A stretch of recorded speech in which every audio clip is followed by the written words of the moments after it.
já que o projeto votado decorre de uma junção, de uma fusão dessas duas PECs, né?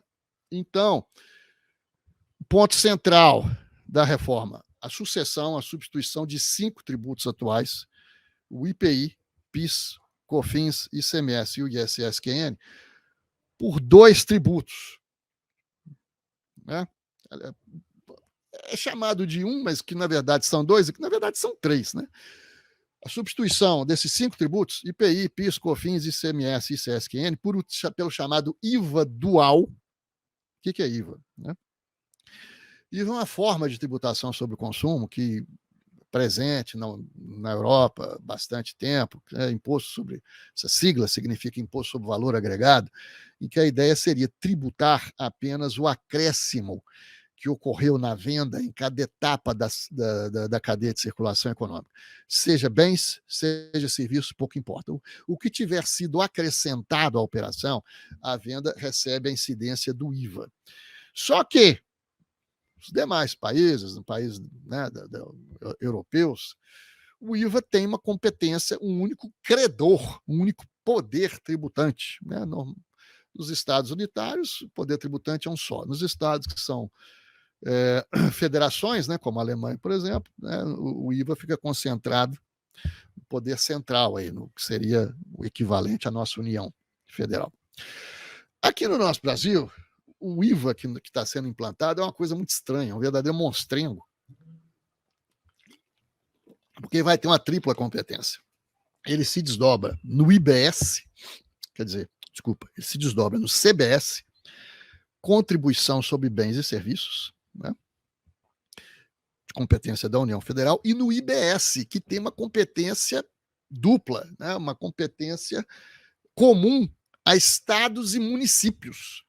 Então, 2 tributos, CBS na União, IBS de competência comum nos estados e municípios, com uma alíquota global, esse IVA dual, de 25%. Isso já rompe com a Constituição brasileira, né, que o sistema constitucional tributário brasileiro, que é um sistema de competências privativas, esse sistema de competência privativa é rompido aqui, porque a gente passa a ter um IBS de concorrência, de competência dupla, né, tanto dos estados como dos municípios, de competência comum.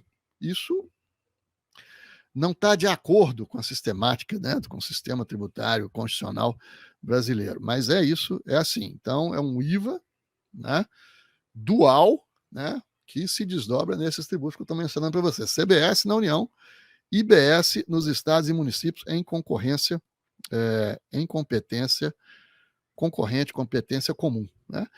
O que nos parece, e esse IVA dual, ele é administrado por um conselho federativo da União, né? Ou seja, da União Federal, um conselho federativo que vai administrar todo esse IVA, né? E vai cuidar de uma repartição de receitas financeiras, mas a sua administração, a sua arrecadação está sob a fiscalização e a administração da União. E isso rompe brutalmente com uma das cláusulas pétreas, né, da Constituição, que é a forma federativa de Estado, como está aqui no artigo 60, parágrafo 4º. Né?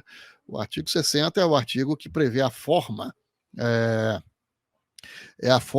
prevê a forma pela qual a Constituição brasileira ela pode ser emendada, né? Pode sofrer emendas, mas o artigo também coloca limites às emendas. E o limite mais importante, do meu modo de pensar, é quando a Constituição diz: não será objeto de deliberação a proposta de emenda tendente a abolir a forma federativa de Estado. Ora, quando o Estado federal, o Estado federativo, né, os Estados membros, perdem a sua principal fonte de arrecadação, que é o ICMS, ou seja, perde a sua autonomia financeira, passa a ser uma autonomia, entre aspas, subordinada à distribuição de recursos pela União. E os municípios, da mesma forma, onde não há uma autonomia financeira, também não há uma autonomia política, o que rompe com uma das cláusulas pétreas da nossa Constituição, que é a forma federativa de Estado. E um outro aspecto que chama atenção, chama muita atenção, é que esse desdobramento do IVA, CBS na União, IBS nos estados e municípios, tem a mesma hipótese de incidência, mesmo fato gerador, a mesma base de cálculo, e uma alíquota que vai ser definida por esse comitê gestor, por esse conselho federativo, né? Ou seja, então nós temos uma tributação federal, estadual e provavelmente municipal também, sobre o mesmo fato gerador, uma dupla tributação. A dupla tributação viola a Constituição? Ora, na opinião de diversos dos nossos maiores juristas, né? Ives Gandra, Roque Carrasa, Paulo de Barros Carvalho, sim, haveria aí duas violações brutais às cláusulas pétreas da Constituição, uma com relação à forma federativa de Estado e outra com relação à dupla tributação. Então, nós podemos aí ter, tranquilamente, uma discussão sobre a constitucionalidade da emenda, se ela está conforme a Constituição ou não. Eu sei, vocês vão me responder, que nós já tivemos uma... O que o Wilson está falando aqui? Temos mais 2 anos para trabalhar. Não, Wilson, o que eu estou tentando demonstrar aqui é que, além da reforma quase não tocar nos nossos trabalhos de RCT, a transição ela começa em 2026, né? Ela começa, né? Ela não está, né, operada, concluída em 2000, ela vai começar com uma transição. Primeiro, os serviços nos bens e tal, um pouquinho do IVA e um pouquinho do ICMS, do ISS-QN. E assim, gradativamente, numa sucessão que vai levar aí vários anos. Entendeu? Então, se a sua preocupação é, não, primeiro eu vou esperar a reforma mudar tudo, para depois eu começar a atuar na área. Pode ser que você fique esperando aí décadas, né? Então, se você quer entrar na área, tem que entrar logo. Entrar na área ou desenvolver os trabalhos na área, não dá para esperar essa transição. Até nós vamos ver daqui a pouco, né? Para os entes políticos da federação, essa transição vai levar 50 anos. Você vai esperar 50 anos para iniciar os trabalhos? Não dá, né? Daqui a 50 anos nem sei se nós estamos aqui. Né? Eu provavelmente não, porque eu estarei com 107, né, anos de idade. Então, nós temos aí 2 agressões à Constituição. Mas o que vocês provavelmente vão me responder, né? Porque nós já tivemos essa discussão no passado, quando foi criada a CSLL, que é uma dupla tributação, né? A gente passou a ter, com a CSLL, uma dupla tributação sobre a renda, porque são 2 tributos idênticos, né? Então, discutimos isso. Durante um tempo tivemos vitória no Supremo Tribunal Federal, né, que reconheceu a dupla tributação, porque são 2 tributos com idêntico fato gerador, idêntica base de cálculo, tudo mais, apenas com nomes diferentes, né? Um dia o Supremo deu uma reviravolta, não, se um é imposto, o outro é contribuição, tudo bem, pode legal, pode tocar para frente. Com base nessa dicção do Supremo Tribunal, né, o governo colocou esses 2 tributos com nome diferente. Um chama imposto sobre bens e serviços, o outro chama contribuição sobre bens e serviços, né? Agora, tem nesse mesmo slide aqui, quero chamar a atenção para o seguinte. O que o comitê, a Secretaria Extraordinária da Reforma Tributária fala a respeito do desdobramento do IVA, né? Que vai ter o IBS, né, de competência federal, que ele fala de, né, chama de nacional, o CBS, né? E nos estados, o IBS, que ele chama de um tributo para os entes subnacionais. A gente leva um tempo assim para entender o que significa entidades ou entes subnacionais, né?